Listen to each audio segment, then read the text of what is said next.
Oh my god, guys, shocking news I've just heard on the radio. I mean, this is like national radio, right? Meghan Markle's, who is the wife of Prince Harry, I believe, anyway, a member of the royal family, closed her own car door. It's reached national radio. She closed her own front door. Congratulations, you're a fucking human being. I tell you what, I'm gonna leave it there.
Guys, so that's the end of a good workout there. Very pleased.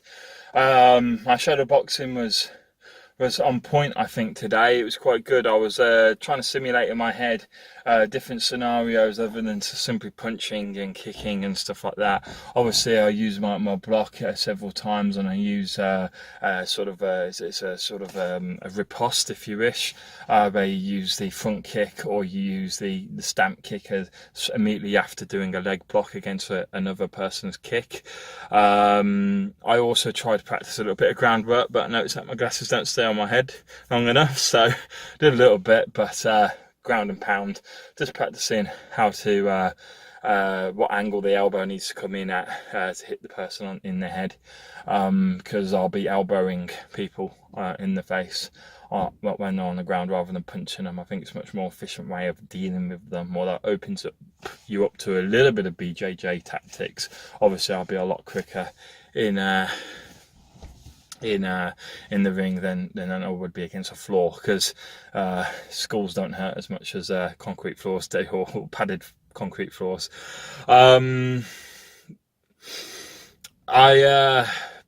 I was pleased with my high kicks. I would never normally fire a high kick in a fight. I don't agree with them, but you know, obviously if they give you the opportunity, might as well take it. So I always keep it in my repertoire.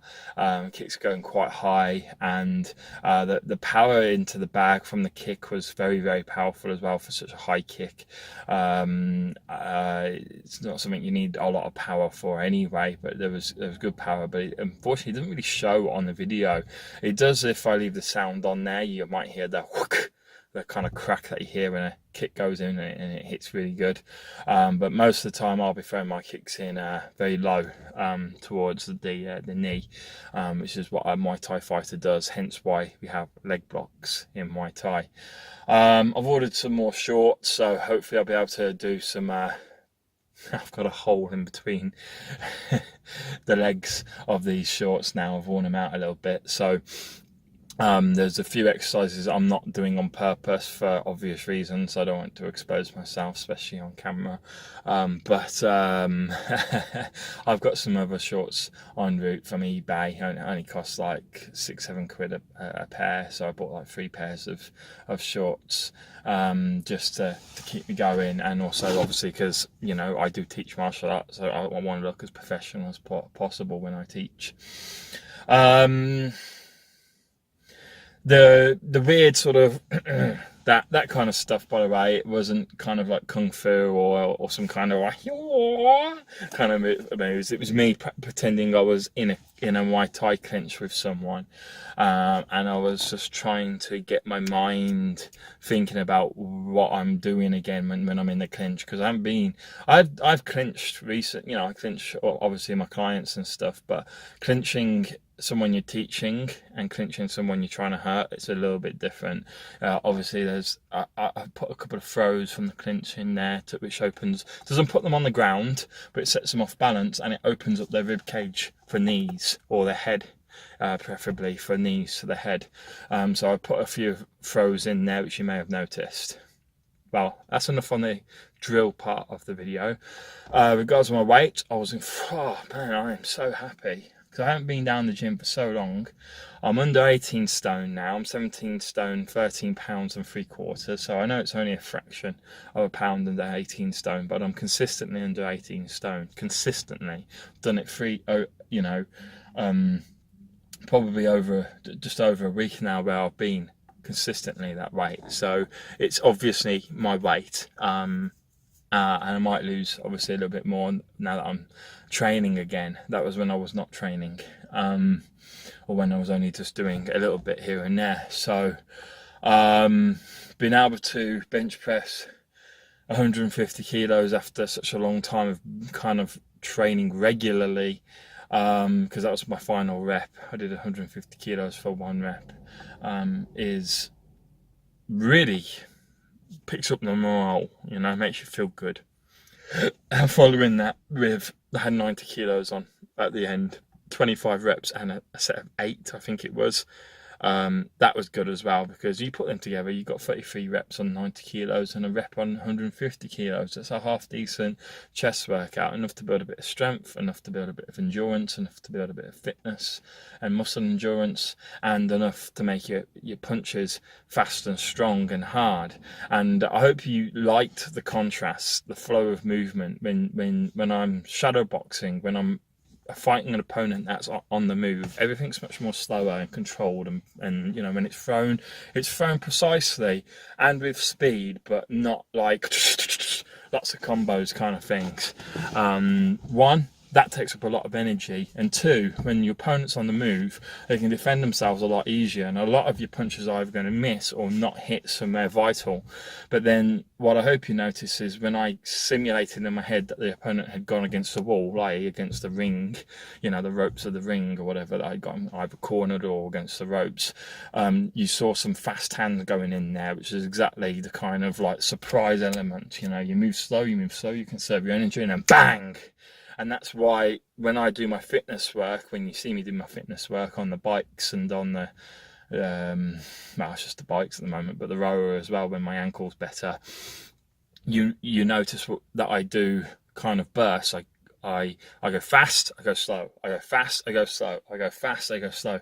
And that's the whole purpose. It's to simulate the kind of fitness that you need in the ring. It's demanding because there's no set pace at which you work. And combined, as I say, with the adrenaline, oh, it's horrible.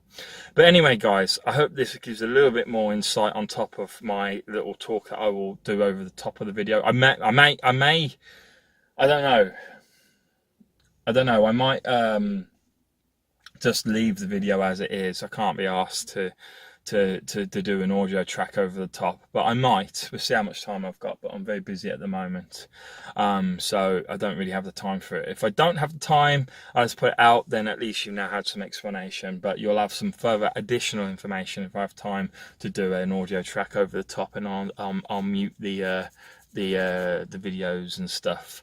It's also important because YouTube tell me off every time there's a song that you can hear on the mobile that it recognises, and it goes, oh, you can't have that, copyright issues, all the rest of it. So it stops me getting slapped on the wrist, but I don't mind a slap on the wrist every now and then.